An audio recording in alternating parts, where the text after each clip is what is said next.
Learning to respect Egyptian culture. Now, despite resolving to make my own books no matter what, I couldn't manage to procure paper. My Japanese spirit suggested that I go to a department store and buy 500 sheets of copier paper for 200 yen. But in this world, a month of my dad's wages would disappear buying a single sheet of parchment. To make a sheet of parchment, one would have to peel the skin off an animal, shave off the fur, and then cut the animal-shaped skin into easy-to-use rectangles. The sheet of parchment I saw at Dad's workplace was about the size of an A4 piece of paper. No matter how I cut it, I'd get about 5 to 8 smaller sheets of paper at best. In other words, parchment was so expensive that a poor commoner such as myself would never be able to buy a book's worth of it. To sum things up, before I could make books, I needed to learn to make paper. But the only real experience I had with making paper was recycling milk cartons. Everything else I had just read about in books. You would think learning something from a book would be enough to just do it, right? But think hard about that, and you'll realize that things really aren't that simple. As far as I knew, there were no machines in this world for making paper. With no machine, I had to do all of the paper-making work by hand. And yet I was a sickly girl as weak as a 3-year-old. There was little I could do on my own. The first step toward making paper was wood, and that alone was already a huge hurdle for me. In conclusion, it was impossible for me. But it was also too soon to give up. Since records were important both economically and politically, Earth had a very extensive recorded history. Records were kept for millennia, but it was only recently that humans developed machines for making paper. In short, the further back in history we went, the more likely it was that I would be able to recreate the methods used for recording information. What did civilizations without machines do? I opened my hands as wide as possible and glared at my palms. Ancient civilizations, ancient civilizations. You can't talk about civilized ancient cultures without mentioning Egypt. And you can't talk about Egypt without mentioning papyrus. Long live Egypt! Through connecting the dots in my existing memories, I realized that I could make faux papyrus with Egypt as my guide. It was invented in a society about as technologically advanced as the one I was in, so perhaps even my small hands would be enough to make it. It was made using some kind of plant. I wasn't sure which, but I think it was just, made from the fibers of especially straight trees and plants. Or something. This world had plants too. I bet if I went to the forest, it'd be filled with plants perfect for making into paper. Okay, the forest. Let's go to the forest. I'm a woman who was both admired and lamented by my family and friends for how fast my footwork became when books were involved. I act the moment a thought comes to me. In this case, I immediately asked Tuli to take me with her to the forest. Tuli, I want to go to the forest too. Can I come w? What? You, mine? No way. She shot me down before I even finished. Her reaction speed indicated she didn't even need to think about her answer. And the force of her, no way, probably reflected that she wouldn't budge no matter what I said. Ouch. Why not?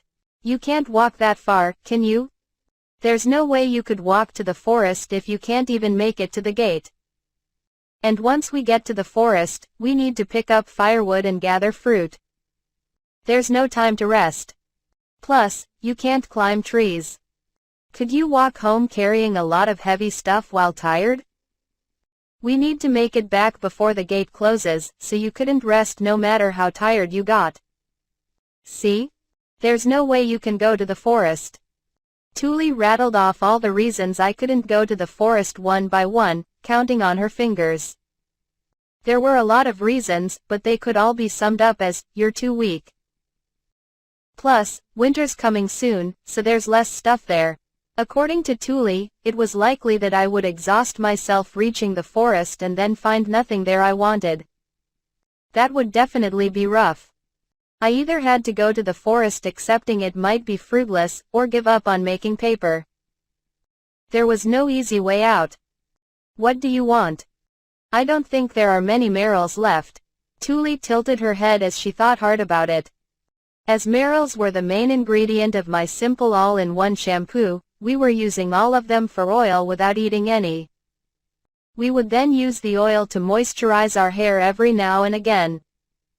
I did appreciate all the marrows, but I cared more about books than my looks. I needed plant fibers in order to make my faux papyrus. Are there any plants with easily removed fibers? Huh? What? Tuli gave me a confused look. Something I said there had definitely been in Japanese. I thought, and tried to come up with a simpler way of saying that. Is there a plant with really straight, thick stems? I just want the stems. Tuli put a hand on her head and thought about my question. Did I ring any bells? I waited patiently for her answer. After a brief pause, Tuli shrugged. I know, I'll just help Ralph and Lutz out. What? You'll help them, not get them to help us? I tilted my head in confusion, which surprised Tuli for some reason. After blinking multiple times, she said, haven't we talked about this before? Ralph's family raises chickens, so they need lots of animal feed to last the winter, remember? No, I don't remember. Tuli sounded like she was saying things I should know, so I replied, that's true, while hiding my ignorance. So I was thinking I would try asking them for stems if I help them gather the plants and stuff. But the season where lots of plants grow is already over, so I don't think there'll be many. That's fine. Thanks, Tuli. Just like always, Tuli's being a great older sister. I'm so lucky to have her. The next day, I went with Tuli down the stairs and tried asking Ralph and Lutz for help. Thankfully they accepted, but I couldn't leave everything to other people. I went on my own quest for plants. Luckily, there were plants growing by the well, aside from the paved part.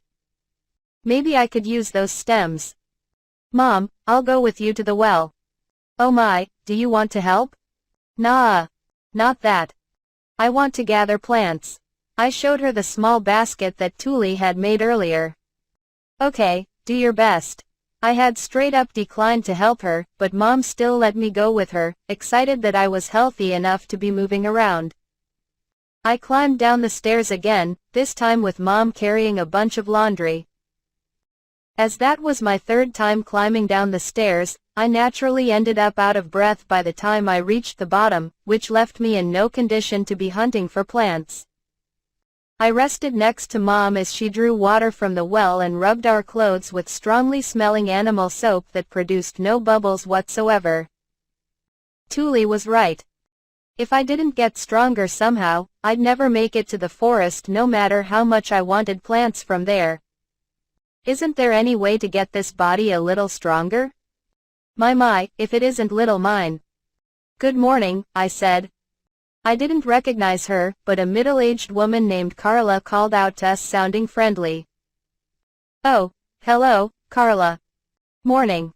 You're up early. Mom smiled back and continued the conversation, so this was definitely someone I knew. But who? I searched my memories, making sure not to make it obvious I didn't recognize her. Indeed, it was someone I knew. My memories told me it was Ralph and Lutz's mother. She was a somewhat, sizable woman that seemed more or less dependable. Should I say something like, thanks for always taking care of me? No, a 5-year-old child would never say that. What kind of conversations do friendly middle-aged women have with neighborhood children?